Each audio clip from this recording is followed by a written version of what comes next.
A battlefront. A battlefront like no other in the long history of mankind's wars. This is an air front.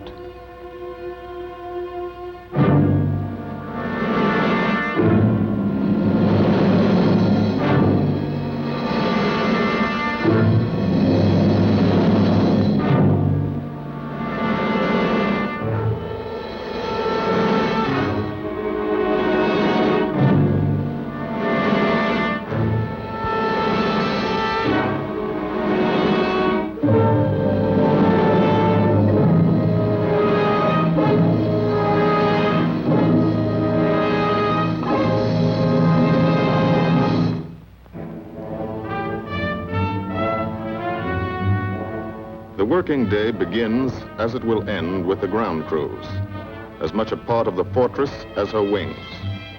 If you're a mechanic, you've got your own bomber. You get attached to it. But you know when your ship goes out on a mission, you may never see it again. So you do your work as well as it can be done, perfectly, because you wouldn't want anything to go wrong that would be your fault.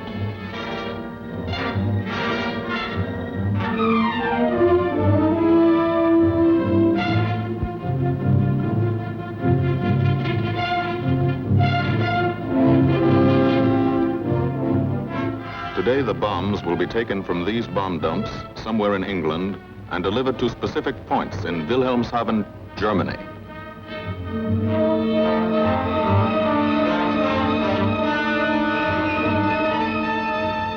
To deliver them is the job of the 8th Bomber Command, just a hauling job, yet one of the most difficult and complicated of military operations.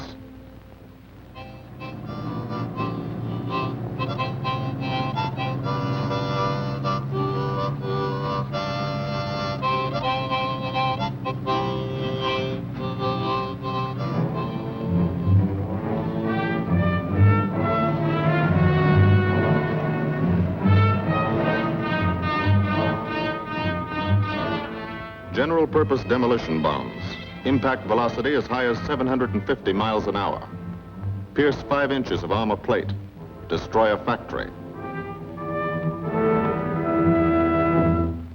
Briefing at 0800. Pilots, bombardiers, and navigators take their places. The group commander, Colonel Stanley Ray, steps up to the target map, and for the first time, you learn where you're going.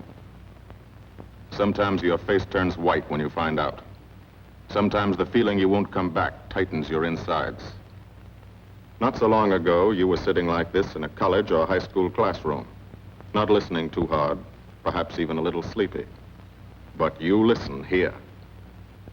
And as you listen, you don't have time to think of yourself. Fear fades. You concentrate on the mission. Type of formation, assembly point, 0 hour, route to target, weather, enemy fighters, enemy flak, route back home. If forced down in enemy territory, destroy equipment. If taken prisoner, give no information. Name, rank, and serial number. That's all.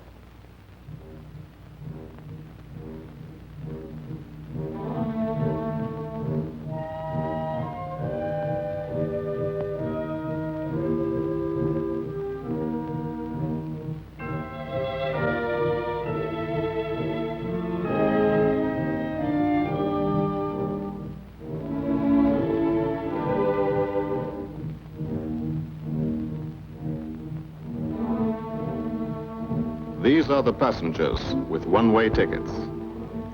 And this is the crew of the Memphis Belle, 324th Squadron, 91st Heavy Bombardment Group. Just one plane and one crew in one squadron, in one group of one wing, of one Air Force out of 15 United States Army Air Forces. Well, fellas, we've never had an easy ride over there yet, and today won't be any different. No escort except unfriendly, so keep your eyes peeled. Don't get excited and yell when you're talking on the intercom. Save your ammunition and make your shots count.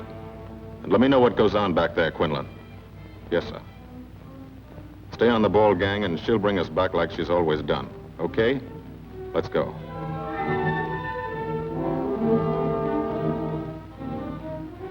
They have completed 24 missions in this, the toughest theater of air war, the big league of sky fighting.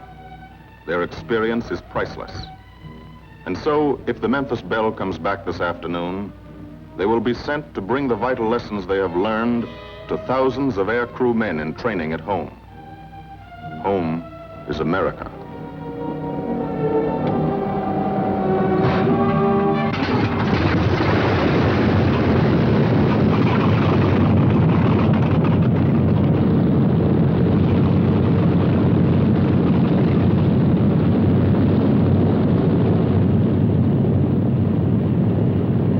This is a battlefront, like no other in this or any war.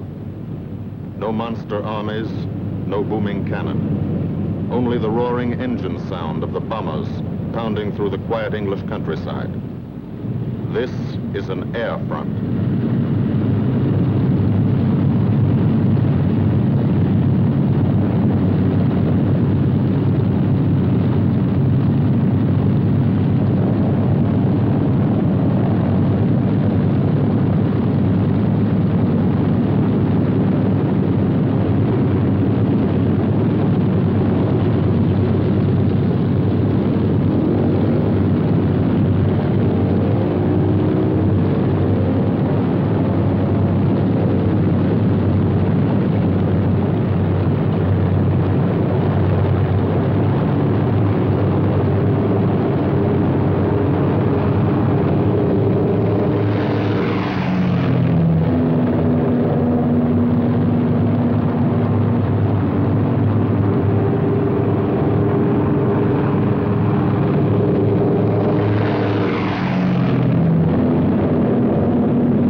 Of the Memphis Belle leave the soil of England for the 25th time. The friendly soil of England, with its ordered farms and rural hamlets, its country estates surrounded by formal gardens and well-kept parks.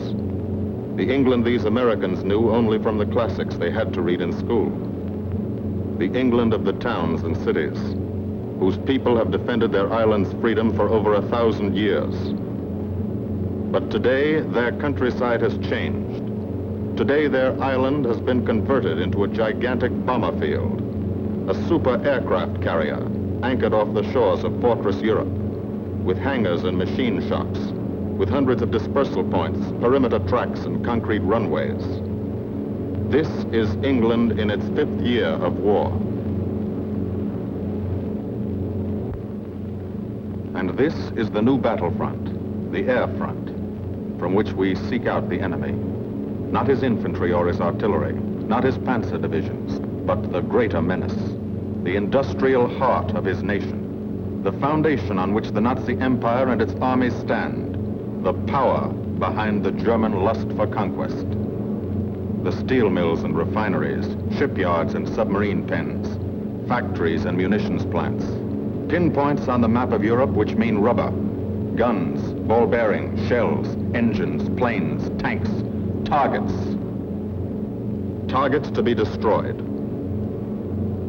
And these are the destroyers, each with a belly full of bombs, and 10 men like the crew of the Memphis Belle.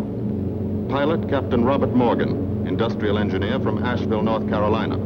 He's flown this ship across the Atlantic. The other pilot, Captain Jim Verinis, business administration student at the University of Connecticut. Radio operator and gunner, Sergeant Bob Hansen, construction worker from Spokane, Washington. Navigator, Captain Chuck Layton, chemistry student at Ohio Wesleyan. Engineer and top turret gunner, Sergeant Harold Locke from Green Bay, Wisconsin. Used to be a stevedore. Besides keeping the Belle in order, he covers the sky above. Tail gunner, Sergeant John Quinlan of Yonkers, New York. Clerked for a carpet company, but he quit December 8th, 1941. Ball turret gunner, Sergeant Cecil Scott. Firstman for a rubber company in Rahway, New Jersey. Pilot to crew, 10,000, put on oxygen. They're climbing higher now, 300 feet a minute. The strain on the planes and on the men is mounting. The rest of the crew, Bombardier Captain Vincent Evans, operated a fleet of trucks in Fort Worth, Texas. Waist gunners, on the right, Sergeant Bill Winchell, chemist for a paint company in Chicago. And on the left, Sergeant Tony Nastal, used to repair washing machines in Detroit when he was a kid. Now he's 19 and has 2 Nazi fighters, confirmed.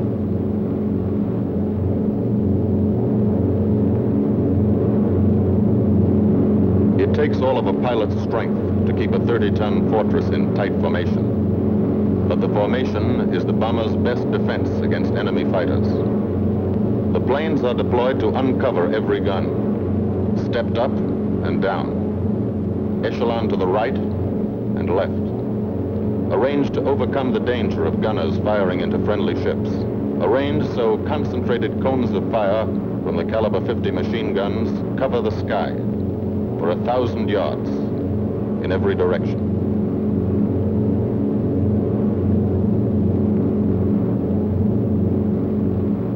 The friendly coast of England slips by below. It doesn't look like much now, but in a few hours when you come back, if you come back, this will be the most beautiful view in the world. Higher and higher, climbing to reach your best operational altitude. 25,000 feet, 5 miles straight up. So high you can't be seen from the ground with the naked eye. So high that after 1 minute without oxygen, you lose consciousness. After 20 minutes, you're dead.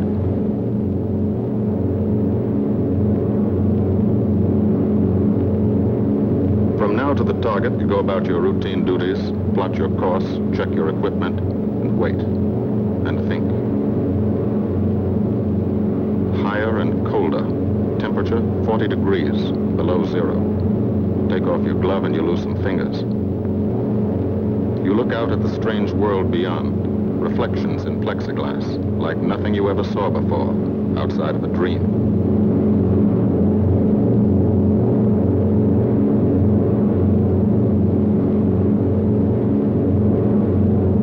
Higher and higher into the lifeless stratosphere, until the exhaust of the engines mixing with the cold, thin air condenses and streams the heavens with vapor trails.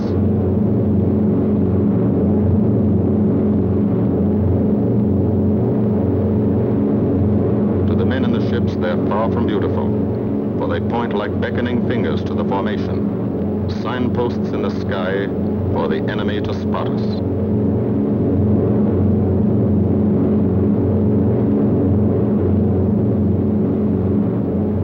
For these bombers to accomplish their mission, a plan is needed.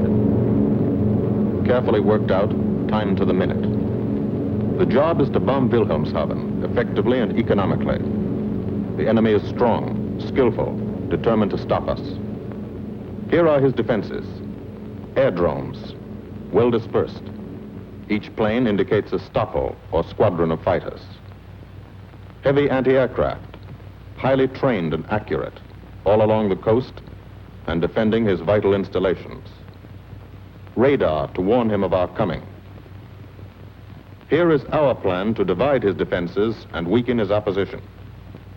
At 13:30 hours, shortly after takeoff, 6 groups of planes will be heading toward the enemy coast from 6 directions. The Blue Force, 100 B-24 Liberator 4-engine bombers. The White Force, 300 B-17 Flying Fortresses.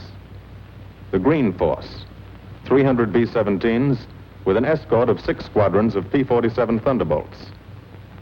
A force of B-26 Marauders, twin-engine medium bombers with 6 squadrons of RAF Spitfires escorting. Almost 1,000 planes and over 8,000 men in the air. The enemy alerts all his airdromes.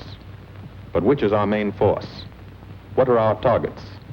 Where should the Nazi controllers send their fighters? It's our job to make them guess and guess wrong. A half hour later, at 1400 hours, the Blue Force will be heading east across the North Sea with the White Force following. These enemy fighters are tied down, waiting to meet them, and will not be able to attack the Green Force. These fighters must come up to attack the Green Force, and thus will be no threat to the Blue and White Forces. The B-26s and Spitfires will bomb and strafe a key rail junction, diverting these 6 Stockholm and preventing the enemy from concentrating too many fighters on the Green Force, which is scheduled to bomb an aircraft factory at Hanover. At 14:30 hours, the Blue Force will threaten this entire coastal area of northwestern Germany. Which target will it be? Flensburg? The Kiel Canal? Or will it turn suddenly and bomb Hamburg, Wegesack, or Emden? Actually, it carries no bombs at all. It's a decoy and keeps the fighters from the northern area busy while the White Force, the main effort, heads for the submarine pens of Wilhelmshaven. At 1500 hours, while the White Force is over its target, only a fraction of the available German fighter strength of the area can intercept it. Because of the Blue Force diversion and the simultaneous bombing of Hanover by the Green Force. This is the plan of battle for today, drawn up by the Combined Operations Planning Committee and approved by the Commanding General. The White Force, lead group, low squadron. We've crossed the invisible line of enemy radar. The Hun is expecting us.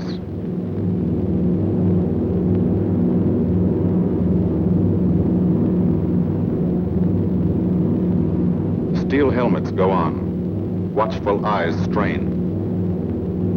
Tight formations are held tighter still. Tense gunners more alert because here it comes. The enemy. From up here, it looks the same as any other. Houses, roads, green fields, factories, waterways. But they are the houses and fields of those who invade and oppress. They are the factories and roads of the people who twice in one generation have flooded the world with suffering. Suffering in such quantity as the history of the human race has never known. Brought torment and anguish into countless American homes. Gold stars and telegrams from the War Department.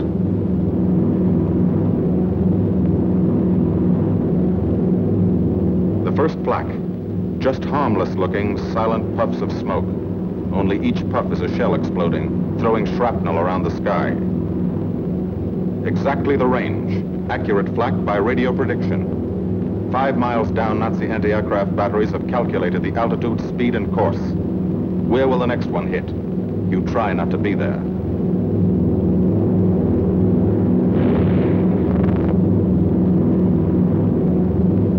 The docks and submarine pens of Wilhelmshaven. Approach to the target starts. No smoke screen can protect it.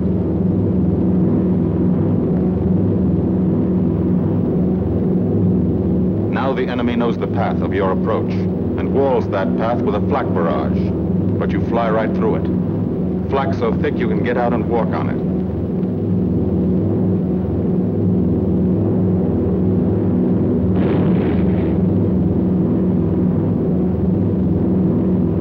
Morgan changes course every 15 seconds. Evasive action to confuse the flak batteries. Bomb sights set for correct altitude and speed. Bomb bay doors open. The bombing run begins. Pilot to Bombardier. Okay, Vin, you've got it. Now Evans flies the Memphis Belle, controlling it through the bomb sight. And now we are most vulnerable. Committed to our bombing run, we can't dodge flak or fighters. Here's the first.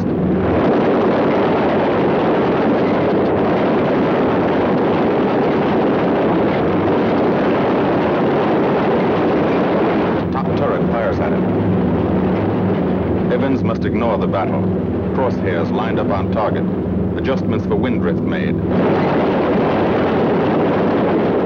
2 more fighters diving from 9 o'clock. Flak now has the range too. They've hit this fort, but he keeps on his bombing run.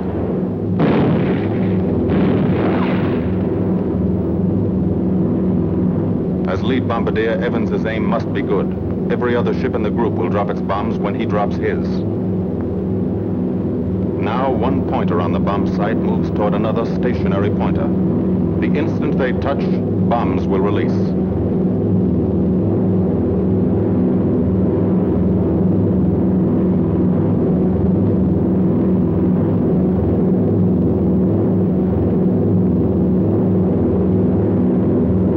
They touch. Bombs away.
Half of the mission is over, the easy half. Now to get home.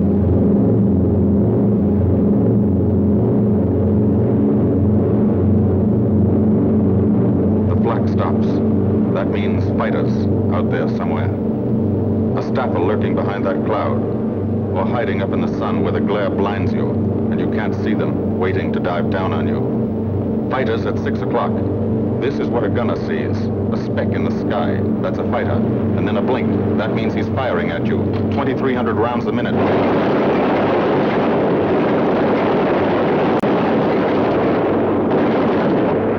In a running battle, one of the most important instruments is the interphone. There's 4 of them. 1 o'clock high. They're coming around. Watch them. 2 fighters, 6 o'clock up, coming in, diving out, Chief. B-17 in trouble out at 2 o'clock, watching. Got an engine on fire.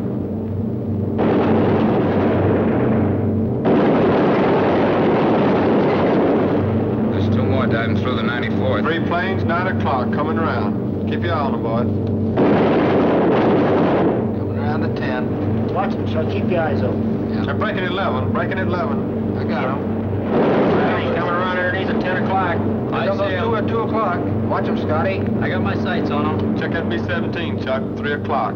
Motor smoking. Fighter at 10:30, coming around. Those 10:30 upper or lower?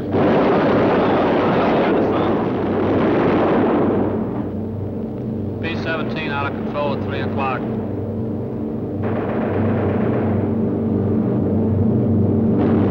Come on, you guys, get out of that plane. Bail out.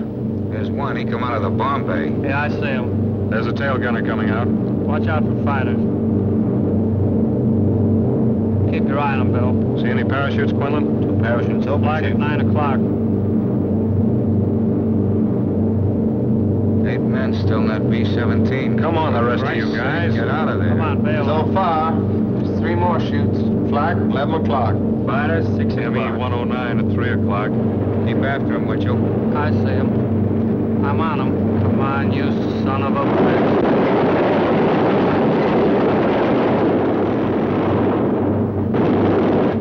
I got him. Quinlan, confirm that fighter. He got him, Chief. Look, he's bailing out. Damn it, don't yell on that intercom. Fighters, 10 o'clock.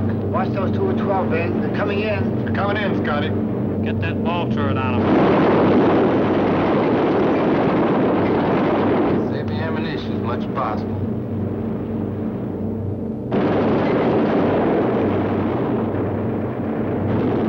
Watch that fighter coming in at 3 o'clock. He's coming in a half roll. Pull her up, Chief. Pull her up. Hurry.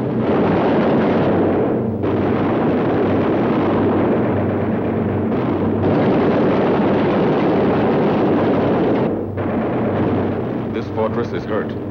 Engine on fire, losing airspeed and altitude, drifting into the flak, alone and helpless, a straggler.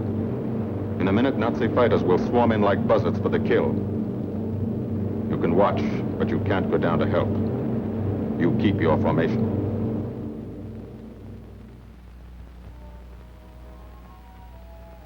Here, too, the mission is being flown.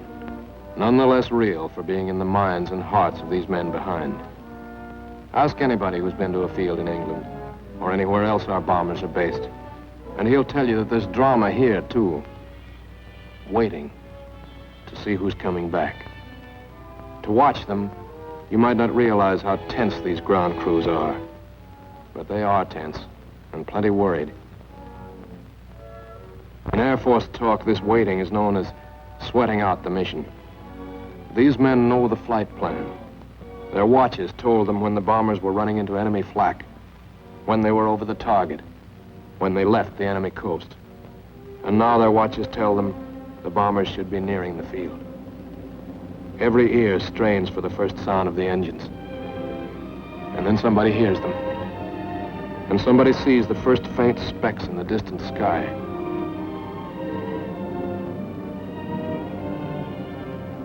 Every face turns to see and count. The watchers try to read the numbers on the ships. These planes have priority to land first. The colored flares mean wounded aboard. In the hospital window, these watching men know what that means. They know what it feels like to lie on a bouncing fortress floor for hundreds of miles through the frozen stratosphere in great pain, with the other men in your crew fighting to keep you alive until they hit the field. The field. Home. It'll be okay then, because there'll be medical care, the best, as soon as the wheels of your plane stop rolling.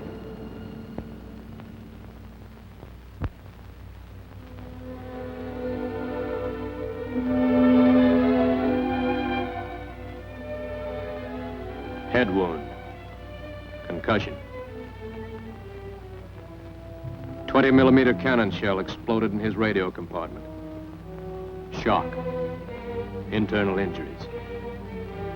He'll be all right, though. Flak burst scattered flying shrapnel. He's full of steel splinters. This pilot's leg is not a pretty sight. Neither are the docks at Wilhelmshaven. These men will all get the Purple Heart. And this man, too, posthumously.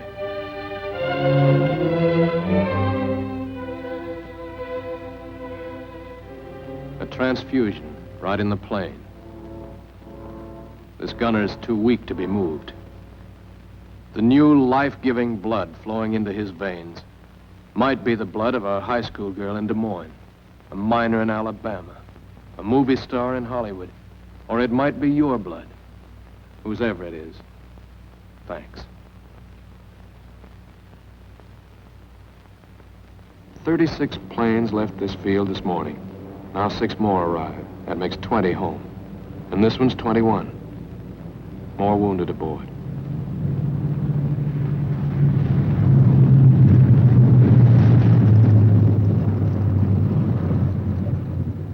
22, coming in with his left inboard engine dead.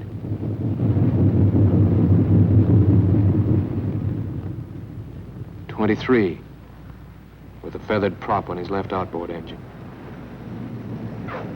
24, Southern Comfort, with a chunk of tail gone. 25, they flew home on their luck. 26, not a scratch.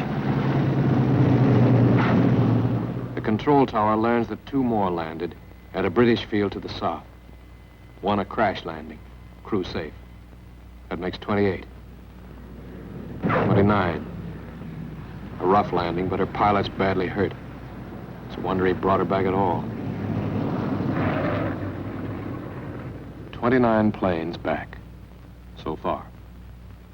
29 out of 36. Our losses were heavy, but the enemy's were far heavier. We destroyed a German aircraft factory, a rail junction, submarine pens, docks, and harbor installations. That's specific, known damage. But who can tell the number of German torpedoes that will not be fired, the number of our convoys that will get through now, the soldiers and seamen's lives that will be saved, or the battles that will be won instead of lost because of what these bombers and airmen did today.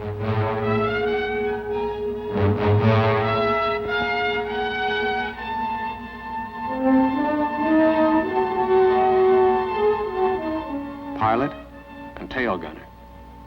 They can laugh now. Fire on the inboard engine did this. Flames streaked back and burned the stabilizer, too. Another crew luck brought back.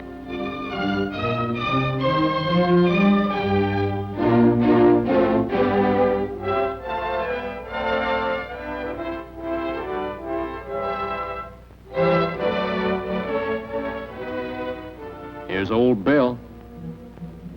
A pretty good airplane when it took off. Lost its nose, lost its navigator, bombardier wounded, top turret gunner and pilot hit. Hydraulic system shot out, no brakes, no flaps. But old Bill came back.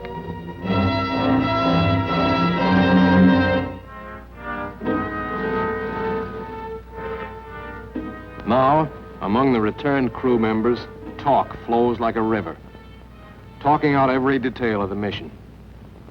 These are the faces of combat, faces of Americans who have watched their comrades die, faces that can never forget the enemy, and they're in no mood to have their picture taken.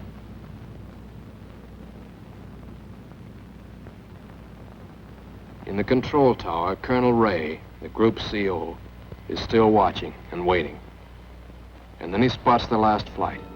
3 more planes. And one of them is the ship everyone has been pulling for. The Memphis Belle. The last few miles of this trip have been a joyride. The strain is over. They can leave their guns now. Now they know they're going to go home. To Spokane, Green Bay, Asheville, Detroit, Chicago, Fort Worth, and Yonkers.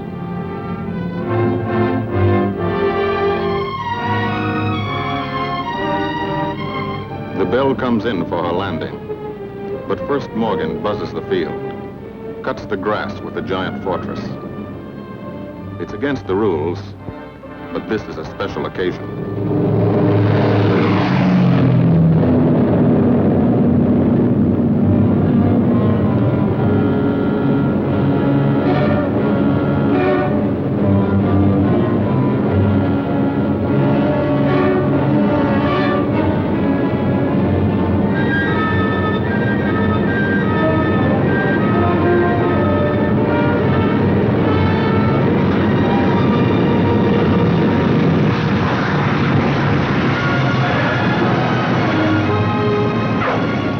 The Memphis Belle come back to the soil of England for the 25th time.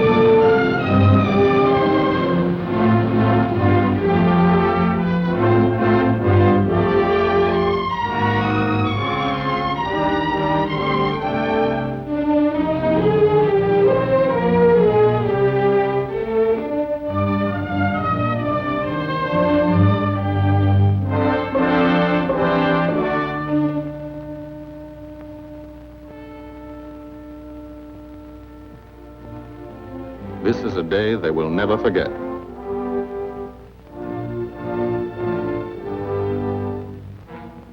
Another great day soon after, Brigadier General Hansel visited the field and presented the Distinguished Flying Cross to every member of the crew.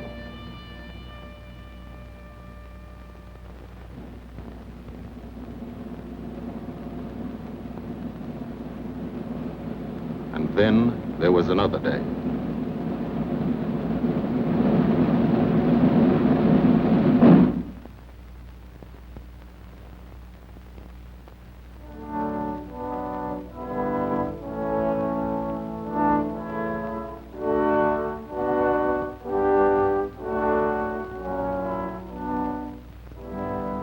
Their Majesties, the King and Queen of England.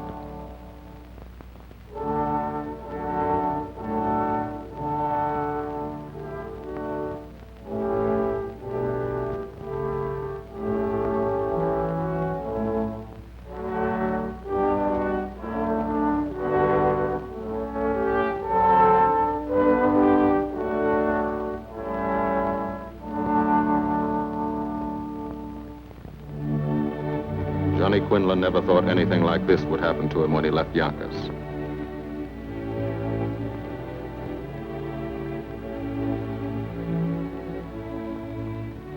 The ground crew were a little self-conscious about being dressed in fatigues, but the Queen thought they were very nice.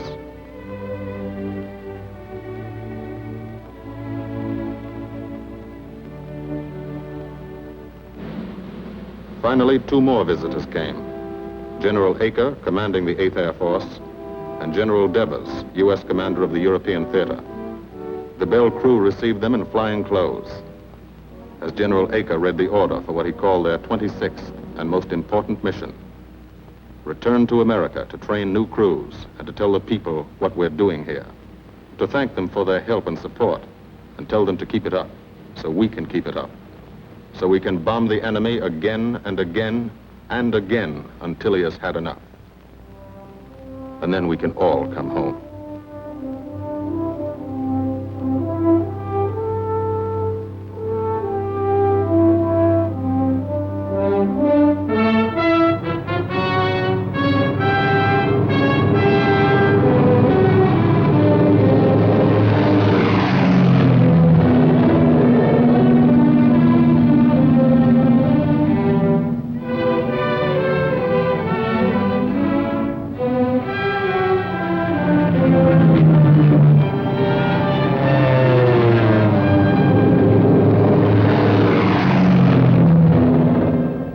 The 8th Air Force, who are now flying deep into Germany, bringing destruction to targets almost 1,000 miles from their bases.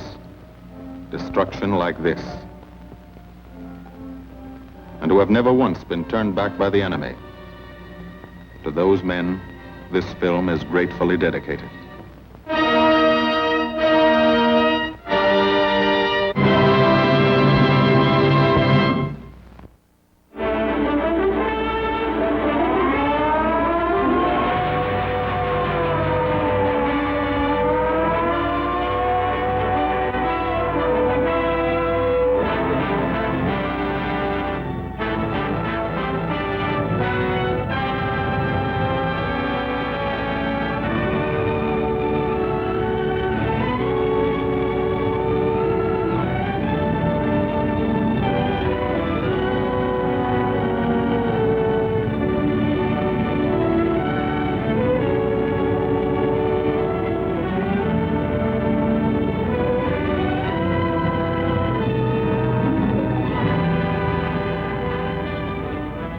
This is where it began. Here, in the exact geographic center of the United States. Grand Island, Nebraska.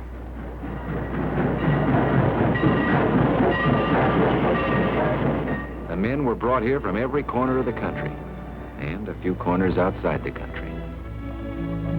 They were a hand-picked American mixture of draftees and West Pointers, of butchers, teachers, and bankers, of your sons, husbands, and fathers. They were men like Kenneth Gibson of Salt Lake City, who served in England at the Far East, who enlisted as a private and was now a full colonel. John Van Trigg of Ottawa, Illinois, and the South Pacific. Gordon Wong of Boise, Idaho, and Canton, China. Fred Montgomery, a B-24 gunner from the Aleutians. Harry Brand, a B-17 flight chief. Decorated in the battles of Guadalcanal and Midway. They were men who had flown in forts or liberators in all of the combat theaters. But now they were introduced to a ship that was something else again. She was the B-29, the Superfort, with 2,200 horsepower in each of 4 engines, with a fuel capacity equal to that of a railroad tank car, a tail that climbed 2 stories into the air, a body longer than a Corvette, designed to carry more destruction and carry it higher, faster, farther than any bomber ever built before. And to complete this mission, that's exactly what she was going to have to do. The day they first took up a 29, the men felt like the Wright brothers all over again. Better be good, fella. Here goes $1 million on the wing.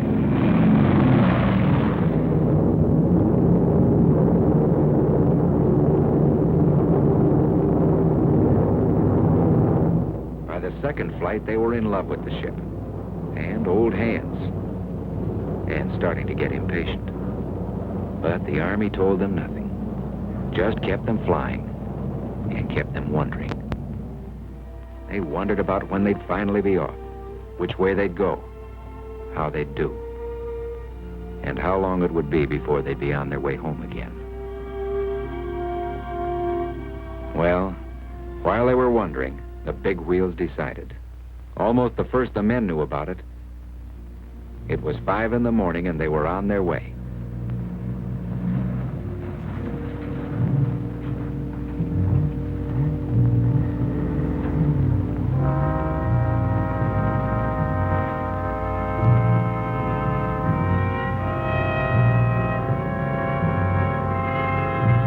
The chaplain gave each of the crews a St. Christopher medal. Christopher's the patron saint of travelers, he explained before he blessed them. And if there's one thing you boys are going to do, it's travel.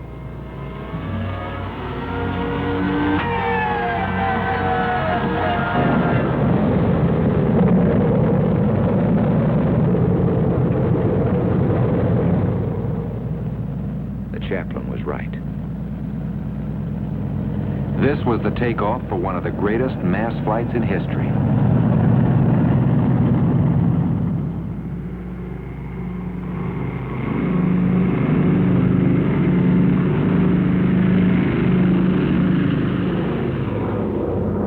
First lap, from Grand Island, 1,321 miles westward to Mather Field, California.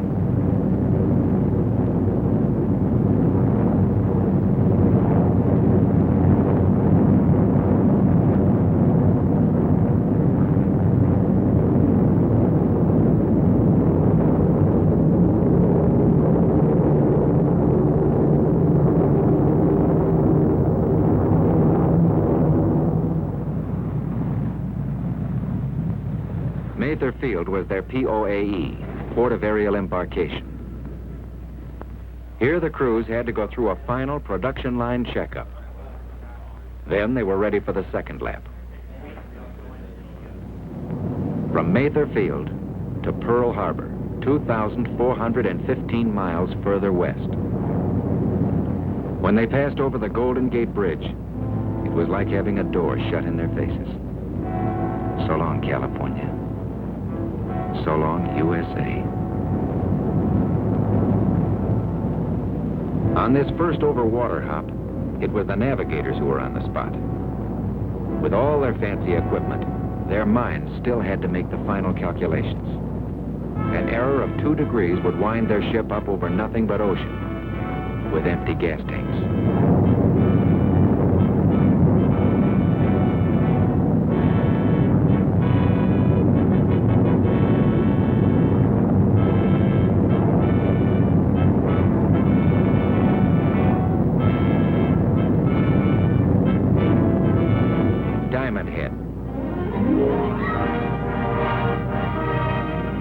on the nose. Good old navigator. The crews relaxed. Now they began to think about hula girls and the beach at Waikiki. At Pearl Harbor, however, they found themselves restricted to the airfield. The only hula girls they saw were painted on the doors of the PX. For something much bigger was in the making. In an office on that same field, a new bomber command was being born.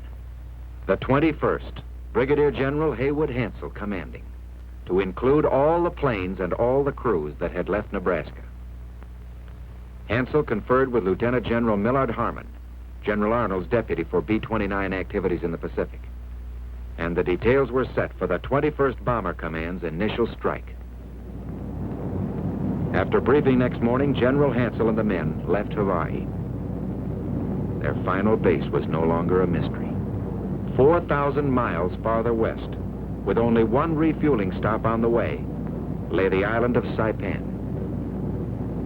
Less than 4 months before, it had still been in the hands of the Japanese. That was something for the men to think about. It was for them that the Battle of Saipan was fought, for a base big enough to hold their B-29s.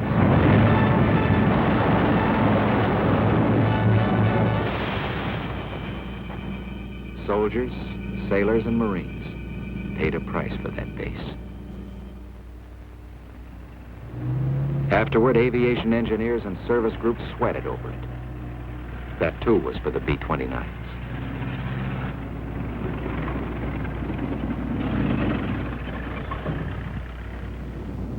Realizing it made every man anxious to get there, to make Saipan pay off.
Well, the first element of the 21st Bomber Command has arrived.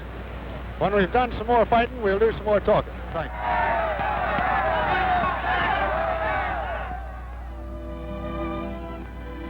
The crews found Saipan to be a paradise, free from any of the discomforts borne by war-oppressed civilians at home. Plenty of airy apartments, nicely decorated. Adjoining showers. No long lines at the local barber shop. Reasonably priced concerts. Private beach club. And elegant sun deck. Only trouble was, their neighbors got a little noisy.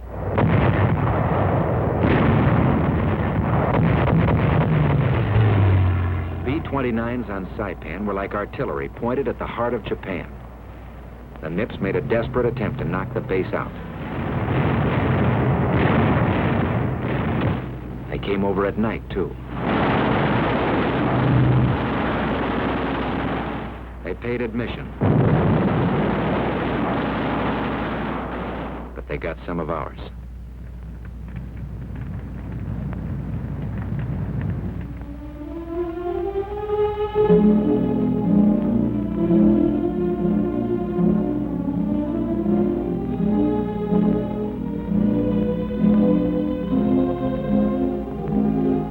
The Japs might just as well have tried to stop Niagara Falls. The 21st Bomber Command was ready to hit its first target.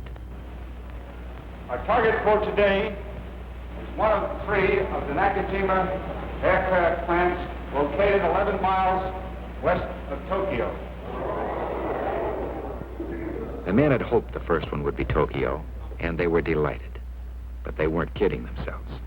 Not even those who'd been over Berlin or Ploiesti or Vienna. London to Berlin and back was 1,000 miles. The Foggia-Ploiesti run, 1,150 miles. The Foggia-Vienna run, 900 miles. But Saipan to Tokyo and back was over 3,000 miles. No land-based planes had ever hit this target before. Crew chiefs and maintenance men worked right through the afternoon and night.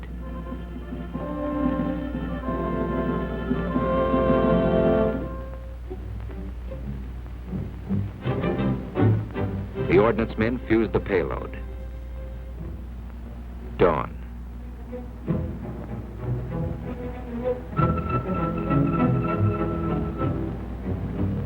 The coolness reminded them of that other dawn not so long ago in Nebraska. Only now they were sweating. It was kind of funny to think of themselves making history.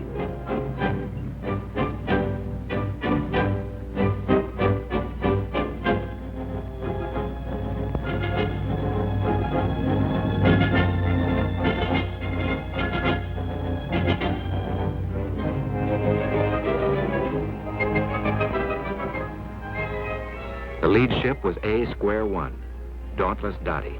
Its pilot was Robert Morgan. Its bombardier, Vince Evans. Remember them? They were the pilot and bombardier who flew 25 missions over Germany in a B-17 called the Memphis Belle. 5 o'clock. Back home, you'd have been turning over for another couple hours sleep, or just coming in from a date.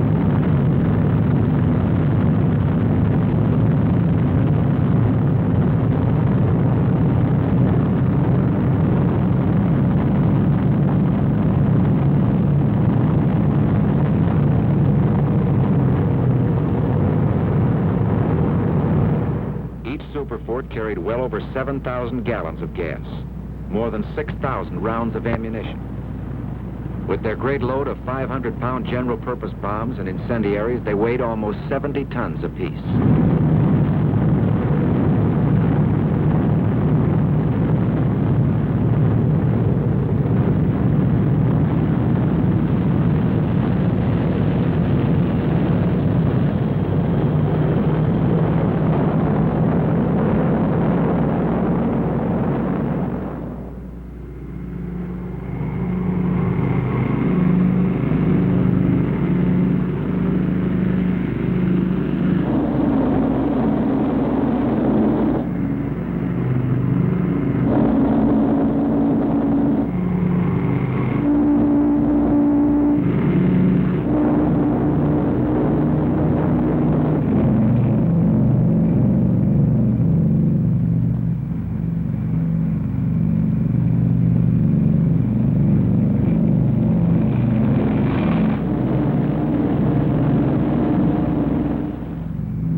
should have been falling in Tokyo.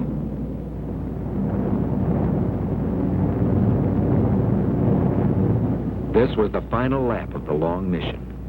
Over 10,000 miles, almost halfway around the world, to return a visit that had been paid to Pearl Harbor 3 years before.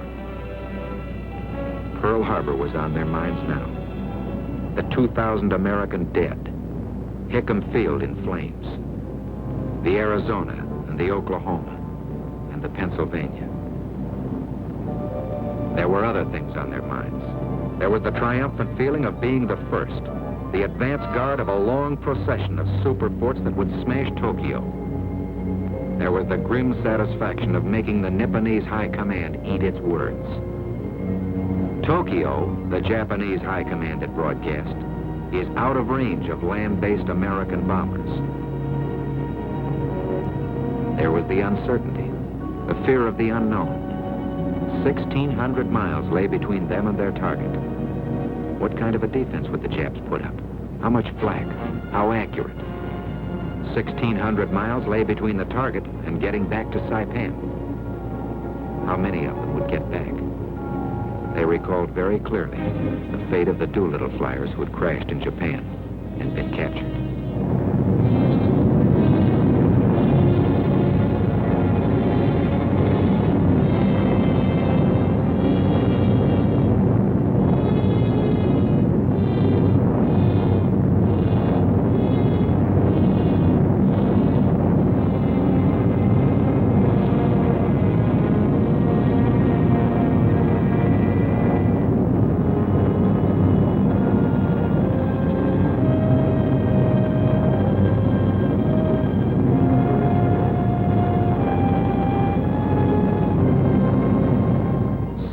Later, through the clouds, they saw it. Fujiyama, ancient symbol of Japan. Here come some modern symbols. Phosphorus bombs and flak and fighters.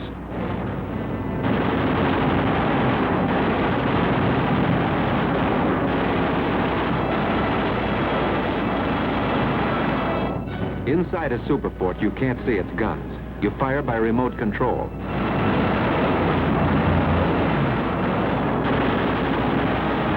But the guns are there.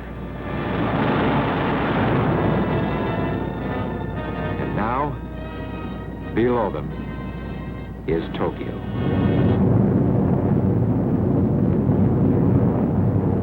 Within a radius of 15 miles of the Imperial Palace live 7 million Japanese. A people we used to think of as small, dainty, polite, concerning themselves only with floral arrangements and rock gardens and the cultivation of silkworms. But it isn't silkworms, and it isn't imperial palaces these men are looking for. In the suburbs of Tokyo is the huge Nakajima aircraft plant. Well, Bud, what are you waiting for?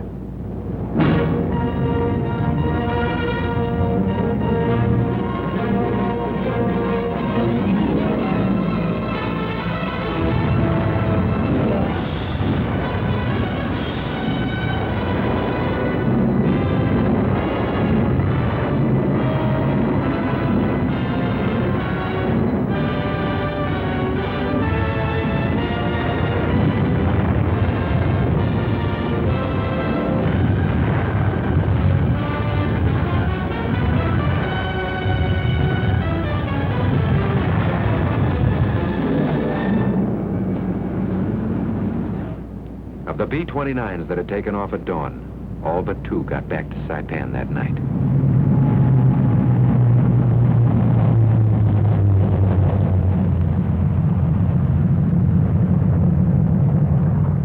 And that's where it ended. The first superfortress mission to Tokyo. But more than an ending, it was a beginning. As the commanding general of the Army Air Forces put it, No part of the Japanese Empire is now out of our range. No war factory too remote to feel our bombs. The battle for Japan is now underway with full speed ahead.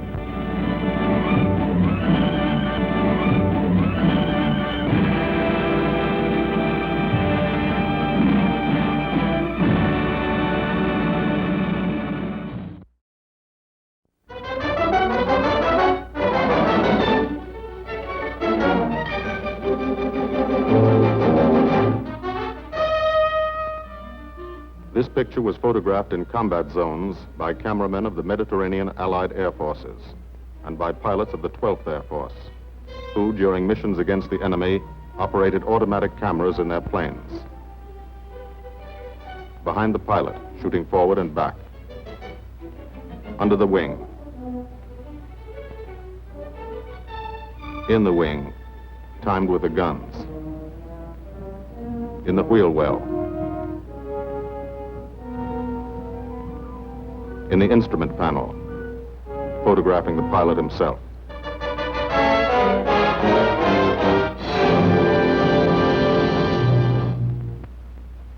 The commanding general of the United States Army Air Forces, General Carl Spaatz, has asked me to tell you something about this picture. I don't think I could do any better than just to read from his telegram to me. Thunderbolt was made in 1944. That's ancient history. It was made about one fighter-bomber group in the Italian campaign. It happens to be an American group. But the same story could well be told of the Royal Air Force groups which participated so gallantly in the same air offensive.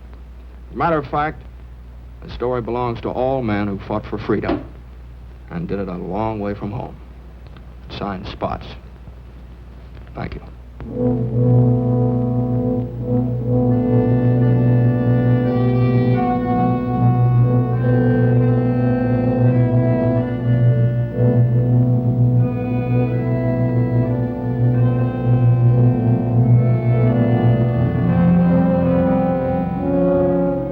To the Italian man in the street, or what's left of the street, this is the fulfillment of a promise.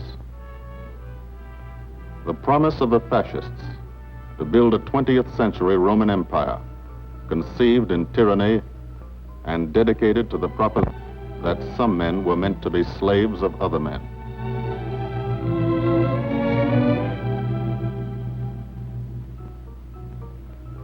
Special victims were the children. They saw things not meant for children's eyes.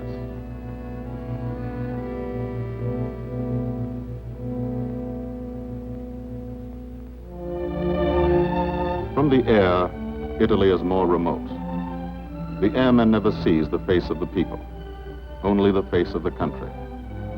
From the air, you look down at the mountains. Look down and wonder how our men on the ground ever got through. Mountains and rivers. The Volturno, a lot of American blood in that one. Natural barriers made other campaigns tough too. Exhausted Hannibal's elephants, Caesar's legions. For the airmen, the ground war is remote. The only war you really understand is the air war. You can see a pattern to it. Lots of the country never been touched. Little towns that walk the ridges, like tightrope artists to keep from falling off. This one didn't matter.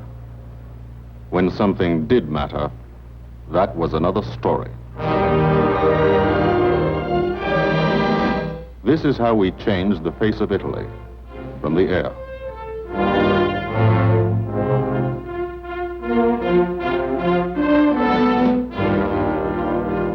They boasted Italian trains ran on time.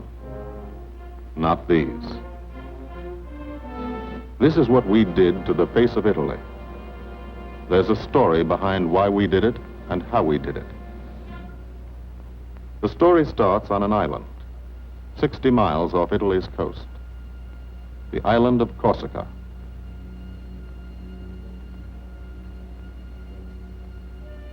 Corsica. Rugged. Primitive. Mountainous. Malarial. Here they still remember a local boy who put Corsica on the map 150 years ago. This island part of France was liberated by the French in September 43.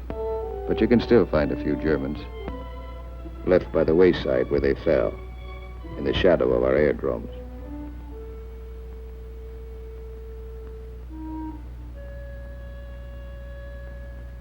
Alto Air Base. Sunday morning. Here, Sunday is like Monday, and Monday is like every other day in the week. A working day.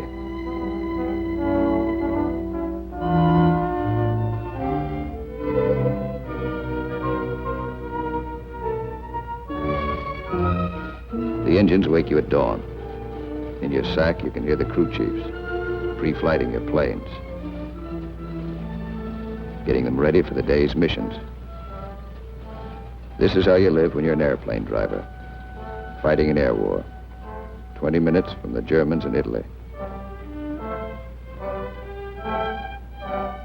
You're used to it. You've been washing out of your helmet since July 42. From the Holy Land to Africa, across the desert, Egypt and El Alamein, to Libya and Tunisia. 1,300 miles. You moved when the infantry moved. Sicily and Italy. 58 moves in 2 years. Now Corsica. This is the best deal you ever had. Call it the country club.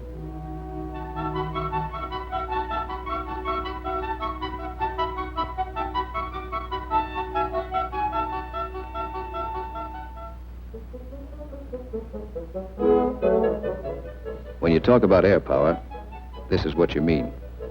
You mean Spanky Manda. Major Francis S. Manda of Metmore, New Mexico. Squadron operations officer. Not a desk job.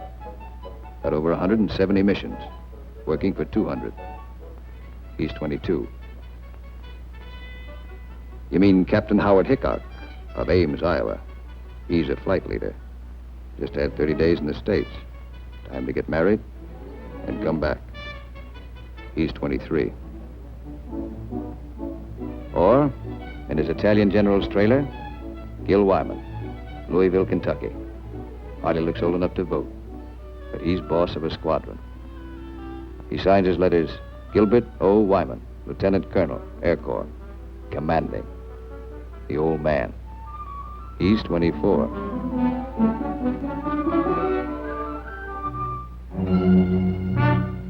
Sunday morning.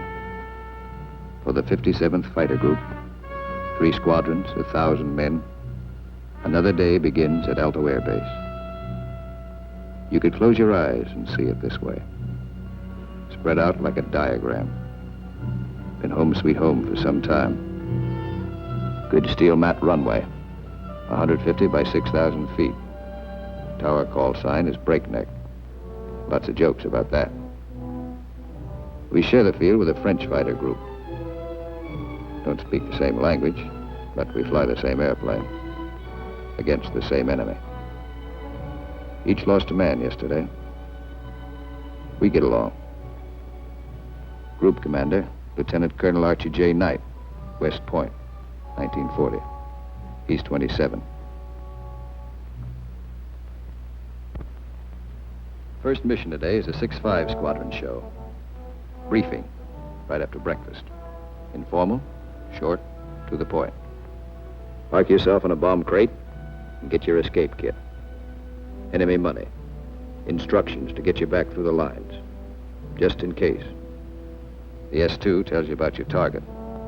He doesn't have to draw it for you. You do this every day. Sometimes 2 or 3 times a day. Gil Wyman will lead the show. So he lays out the job. That's a nurse's hat. His girl wears it for luck. Eat all you can get. The brass upstairs plans the war. They want something done, they pick up the phone. You do it. Don't always know why they send you out on a mission. Don't always care. But you know there's a reason. A good one. Today, the missions are going out because in Italy our armies have been stopped, cold, at the Gustav Line, across the narrowest and most mountainous part of the peninsula. U.S. 5th Army, British 8th Army, stopped for 5 months. At Anzio, 100,000 men sweating it out. We couldn't move. Stalemate. March 15th, we bombed Cassino, our immediate objective.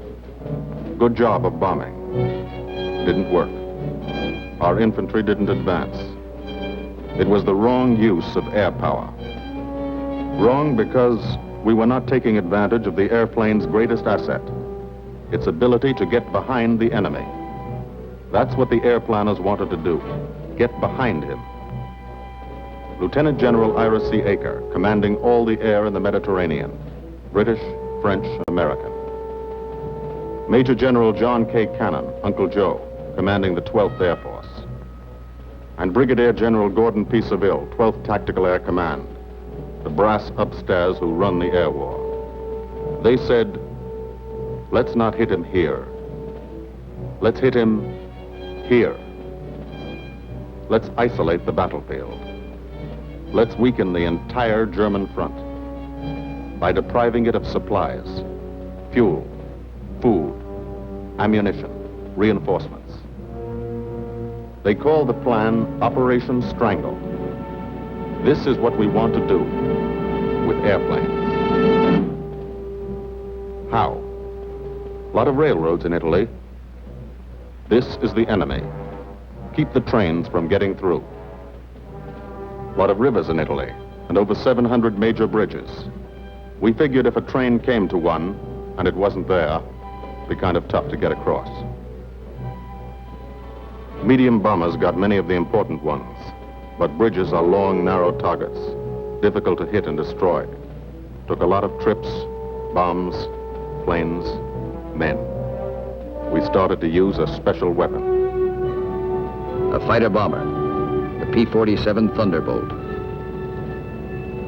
One engine, one man, one bomb on each wing, extra fuel tanks for range. 6-5's crew chiefs taxi from the dispersal points to the end of the runway. Line up the squadron.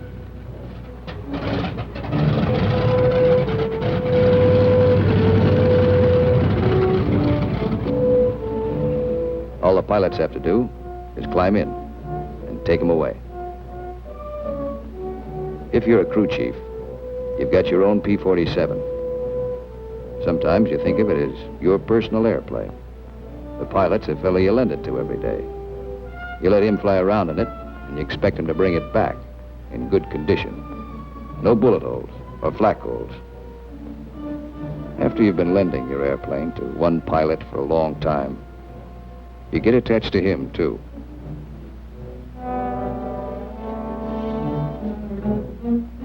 If you're a pilot, no matter what your rank or how many hours you've had, what counts here is the combat flying you've done.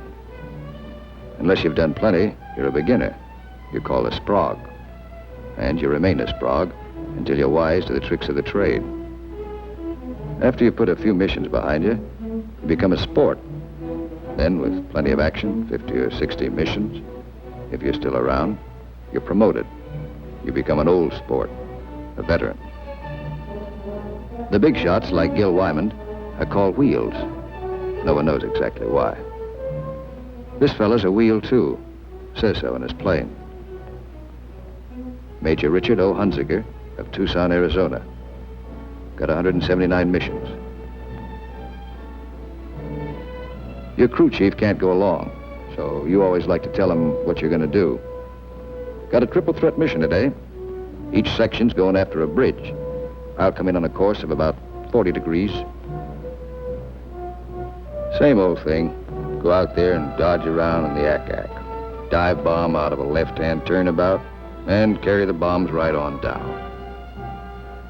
We're flying top cover on the other two sections while they bomb, and then we go in ourselves. Weather's supposed to be Cavu, so maybe we'll have a good show. All set to go.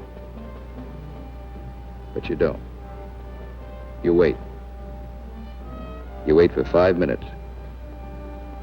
That's the way it's planned. Time to settle down. Relax. You'll be busy later. So if you've got any thinking to do, and who hasn't, now's the time to do it.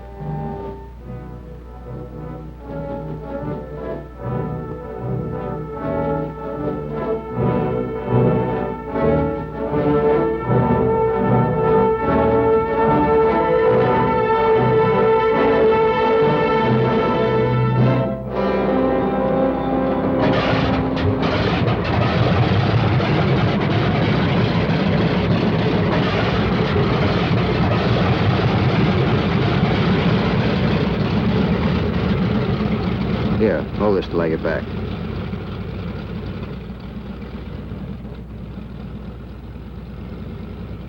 Takeoff is always rough. Thunderbolt's a heavy airplane. Besides, you've decorated it like a Christmas tree. Belly tank, rockets, guns, 500-pound bombs, cameras.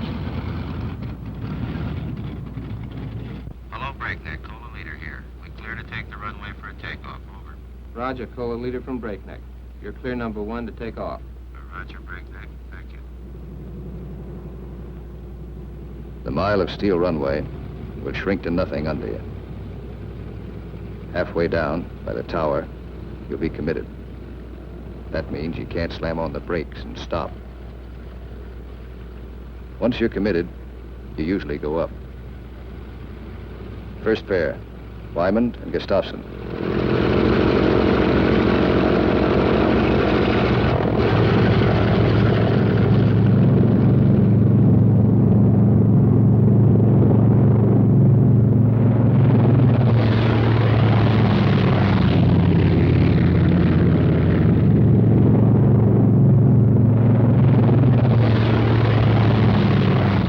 First pair off.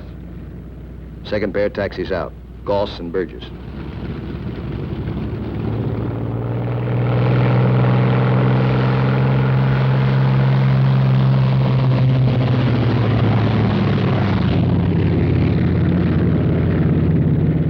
Made it okay. Amanda and Richardson.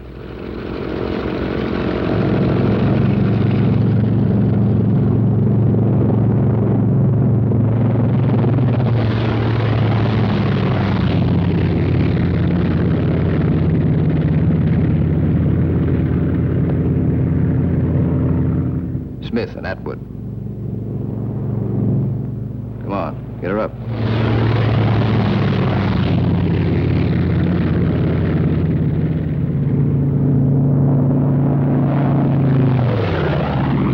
Hickok and Morrow.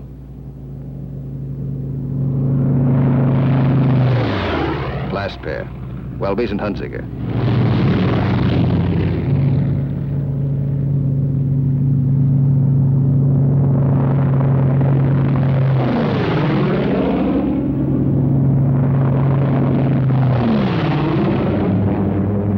The squadron is airborne.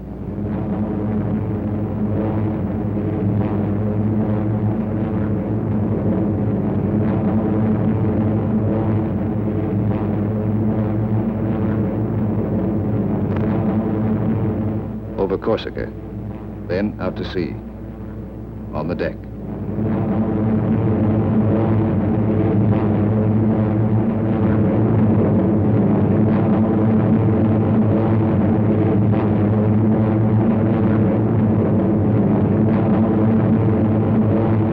"60 miles east to Italy.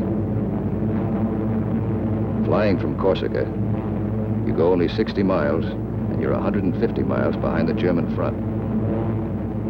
Turn again on that castle. Now you're heading north into the mountains.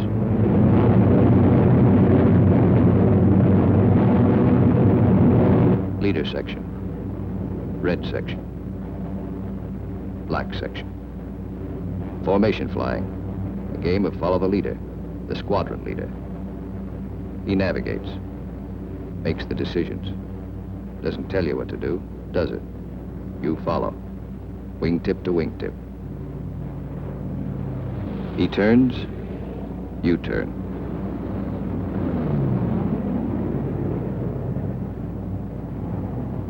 He climbs, you climb.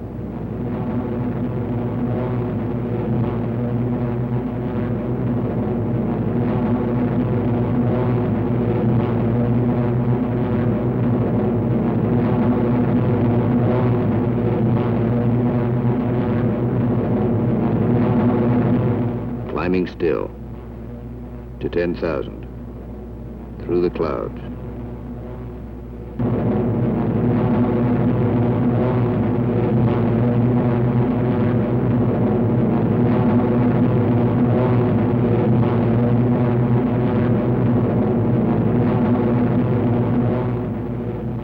Getting close.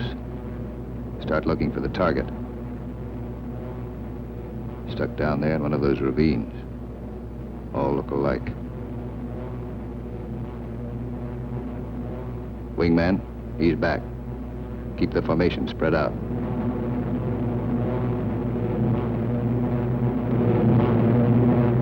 There's a checkpoint. That road. Follow it down to the river.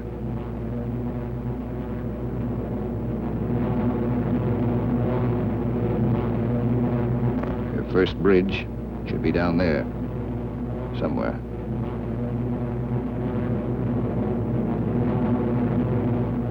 There it is. Pass over it. Come back and attack from the opposite direction. One of the tricks you've learned. Leader section. Goes into loose string formation. One plane behind the other. Then, Wyman peels off.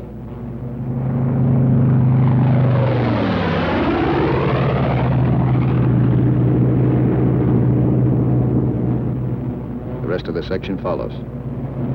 At 2-second intervals.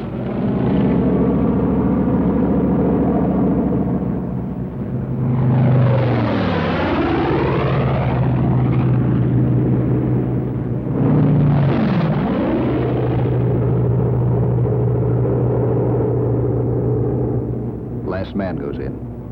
No bomb sight in the P-47. Pilot does his own aiming. Bomb bursts from the planes ahead. Couple of misses. Direct hit. I hope your aim is good.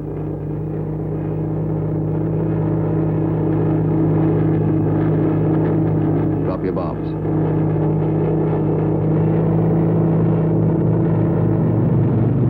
Pull out. They black you out for a second. Blood drains from your head. But you're young. It comes back fast. You're all right now. Leader section reforms. Top cover. Watch his red section bomb. A miss.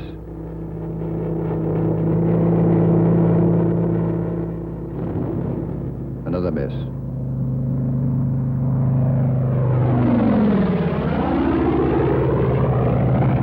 A hit.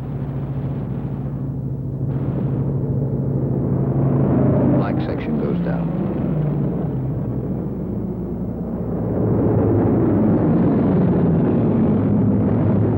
Straddle the target. Concussion should do the trick.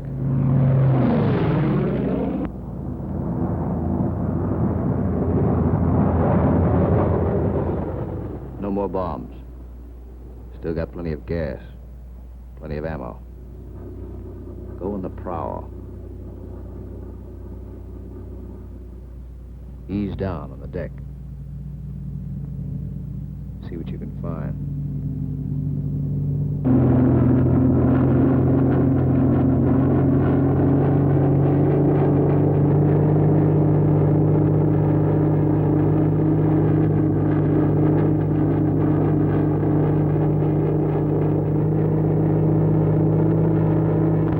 Railroad tracks.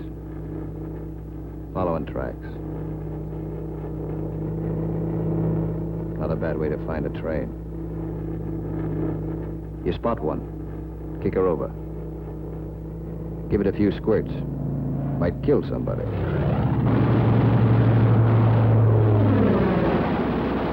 Bust the locomotive first. Train can't move now.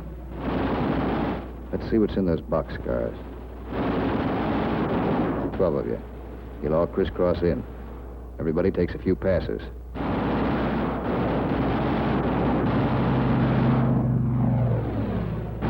Try the cars one at a time. Might be something interesting in them. Usually is.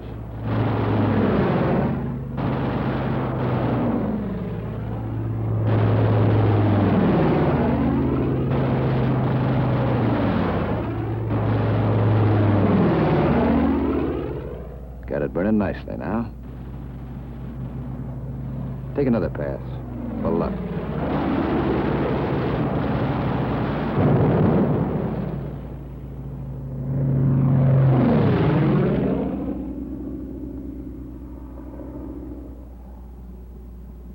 Strafing spreads the squadron over the sky. Every man his own general. Looks like we're out of trains. Lighthouse out there. Wonder if I've got any ammo left. Yep. Radio station. Blow out a few tubes. Somebody in that field. Don't know who they are. No friends of mine.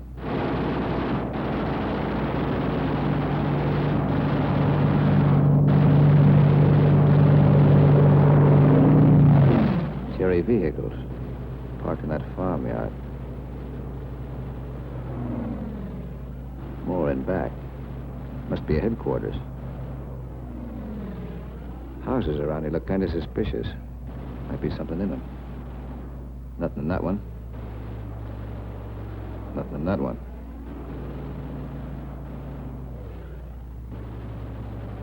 Could be wrong.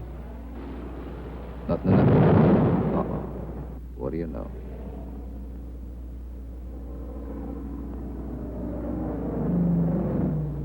Back at Alto. No one is sweating out 6-5 squadron. 6-6 is taking off.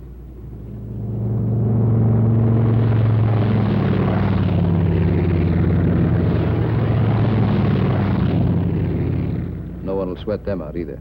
There are too many missions. 9 for today. When you don't fly, you've got things to do. Try to make some sort of life for yourself. In trying, you've improvised an American community. Step off the field, you're in Corsica. Step back on, you're in America. This is part of the war, too. The endless detail of living. The dust is a problem. Dust is good for the laundry business. Hand laundry. Branches everywhere. Community laundry. 3-day service. And for the rugged individualist, water supply, pump, heating unit, washing machine. The sergeant used to sell these in New Orleans. He's keeping his hand in. The barber shop. And for the next customer, always something to read. Never more than a year old. Bus line. Lunchtime special. And for the intellectually minded, there's time for the more serious things, like practicing your yo-yo.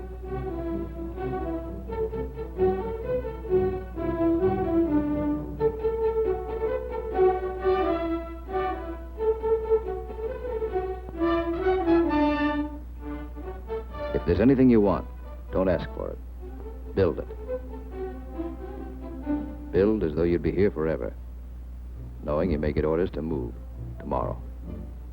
6-6 found this canyon, made it their living area. Nobody said they couldn't.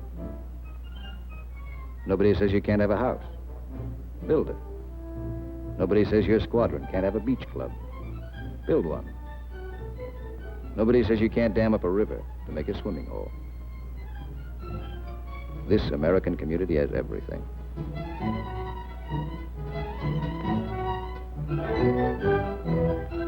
When you come off your shift and somebody else is carrying the ball, you try to relax, enjoy yourself. In danger a couple hours a day, the rest of the time, you're out of it. Beach club's a busy place. So is the Mediterranean. Mussolini once called it Mare Nostrum, our sea. But that was yesterday.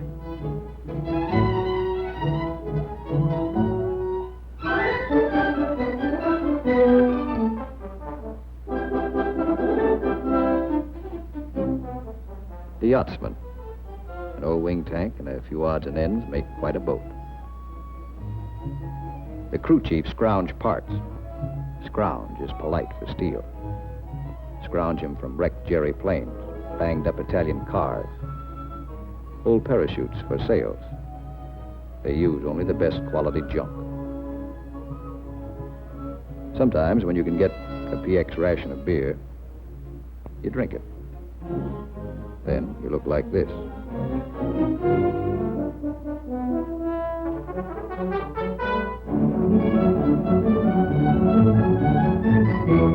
Alto's the best deal you ever had. The country club. Lot of laughs, lot of sun. Your American community has everything. Except the things you really want. There are times you'd rather be flying than waiting around, killing time. Because when you're flying, you don't have that feeling of the days and weeks and months slipping by. Slipping by and leaving you standing still. These are your years. Years to get started. Find yourself. Your job, profession. Get married. Kids. Home of your own. These are the years that count. So, you have your pets. To give and receive affection. In return for affection, sea rations, bug powder. As always in affairs of the heart, some have peculiar tastes.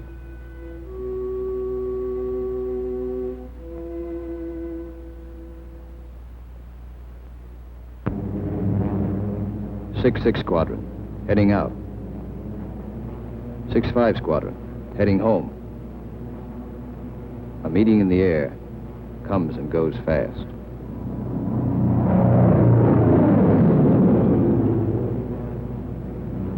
Six-5, leader section. One plane light. When you reformed after strafing, you noticed it. Nobody saw it happen. Maybe you spun in, maybe you bailed out. You'll think about it later. Now you're waiting for that first sight of home. That's Sarago Air Base. That's Bavenko. You're on your own street. Alto's first turn to the left, 3 fields down. Keep the formation tight. When you fly over those other outfits, you want to look good. Show them how it's done.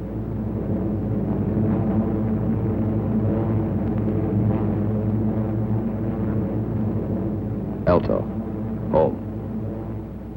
You come in low and peel up.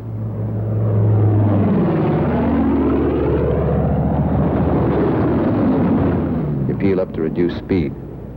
Space the planes 20 seconds apart for landing. Second and third flights go on past the field. They'll circle back when the first flight is down.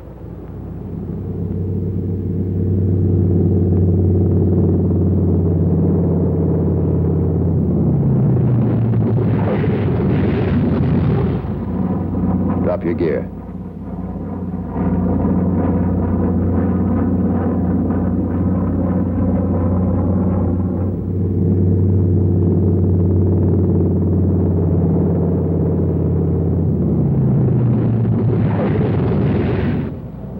Second flight peels up. Third flight will circle again.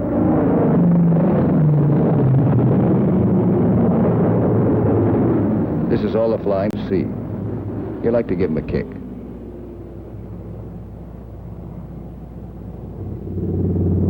Sometimes you're tired. Land them rough.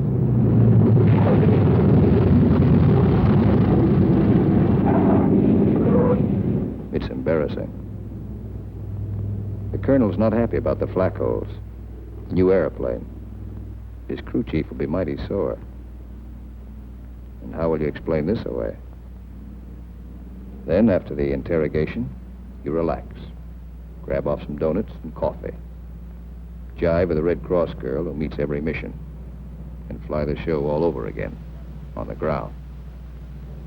Wyman goes back to work, at being a colonel. Missing an action report to sign. A telegram from the War Department has to start somewhere. By mid-April, every rail line in Italy was blocked. We drew a line of interdiction across the country. No train could move south of it. South of it, the railroad system was dead. But the German had to keep the supplies moving, still had highways. He took to the roads, so we took to the roads. This is what the Germans fear most. You don't blame them. This is the way Ronald got it. He isn't the only one.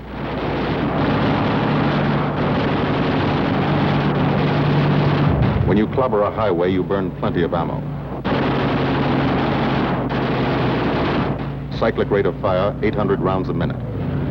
You've got 8 guns, 106 bullets a second.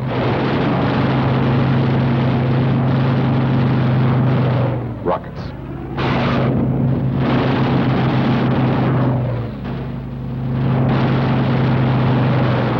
Those aren't just trucks and Germans. You're stopping ammunition before it's fired on the Fifth Army front.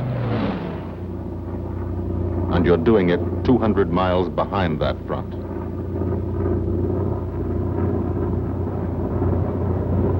In the weeks that followed, from Corsica to Italy was like a trip to the corner drugstore. You could do it in your sleep. We averaged 8 and 9 missions a day at the 57th. The French flew about as many. Lafayette Escadrille. The 324th, the 86th over in Italy. The 79th next door. It was good to look up and watch them go by.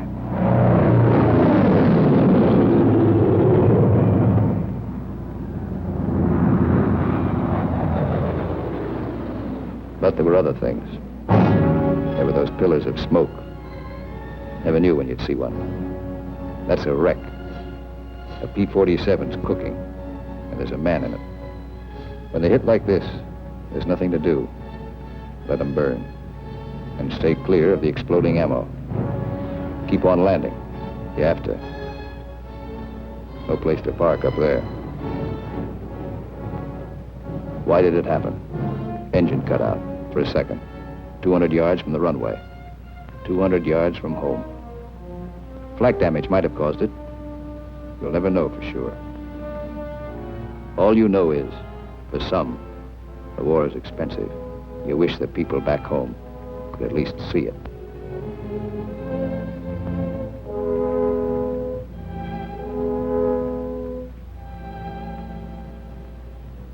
We kept up the pressure. And by the beginning of May, the roads were practically closed. If one man on a motorcycle appeared on the highway by day, he was a dead pigeon. The German took to the sea. 2 months after we started, the strangle was on. The Germans had barely enough supplies for 2 weeks. That's when our ground forces attacked. Allied troops took Cassino. We linked up with a beachhead at Anzio. And in 3 weeks, we're in Rome.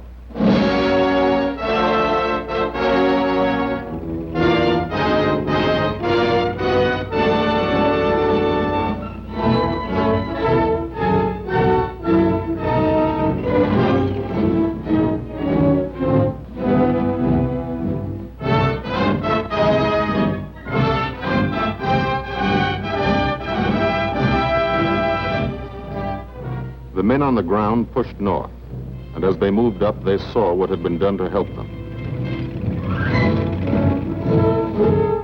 10,000 enemy vehicles, destroyed or damaged.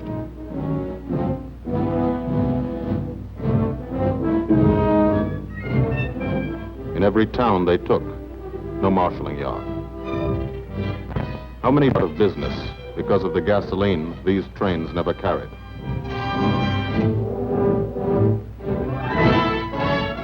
They advanced, and they saw the bridges. How many German shells were never fired because they couldn't get across the rivers?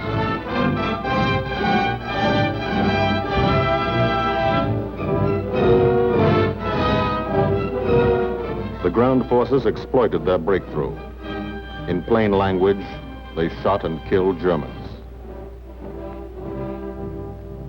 And they ate up the country. Almost 250 miles in one non-stop offensive. The ground forces won a battle, but they still had a war to fight, and you were still flying missions. Up from first light to last light. Only the coming of darkness would stop you. Only the coming of darkness would bring the last